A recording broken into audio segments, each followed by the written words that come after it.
I'd like to express my support for the Majority Whip's bill, the CBDC Anti-Surveillance State Act. I'll begin by explaining my reasons for opposing it, and then I'll walk through some of what this particular bill would do to stop one. A retail CBDC is issued by the Federal Reserve would open the door to a few different troubling potential futures, regardless of the intent of the original issuer. One of the things I focused on in my questions during our CBDC hearing in the Digital Asset, Financial Technology, and Inclusion Subcommittee last week was how a CBDC could, over time, put the Federal Reserve's independence in jeopardy. If we use a retail CBDC, the Federal Reserve would be at the center of every American transaction. It could be used to prevent certain types of disfavored purchases, block certain disfavored people from using our financial system, or monitor the payment activities of political opponents.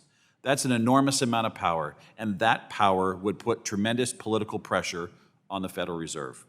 My concern is that once we build a CBDC, we don't have it today and tomorrow with our current set of regulators, we have it forever. Mr. Lynch previously mentioned that we could build a CBDC with privacy protections. With all due respect, I don't doubt that.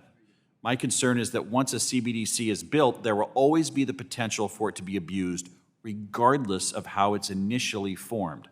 A retail CBDC would be a serious threat to liberty, and even if our current leaders were angels, once rolled out, this will endure well past the time of anyone in the room. It will continue to be influenced and changed by future leaders over the coming decades.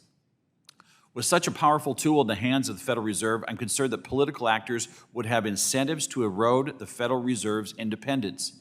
Some political instincts to utilize a CBDC for social purposes may begin as well-intentioned. My fear is that over time, they will turn into something much more sinister. I'd like everyone in this room to take a moment and just picture for a moment a politician they dislike the most in their mind. I'm sure we all have one that comes to mind. Now imagine that person and all the ill intentions you ascribe to them with the power that comes with a retail CBDC. It should send a shudder down your spine. I know it sends one down mine. Now I'd like to briefly talk about why Mr. Emmer's bill is a solution here. H.R. 5403 would amend Section 13 of the Federal Reserve Act to prohibit the Federal Reserve banks from issuing central bank digital currency or substantially similar digital assets directly or indirectly to individuals.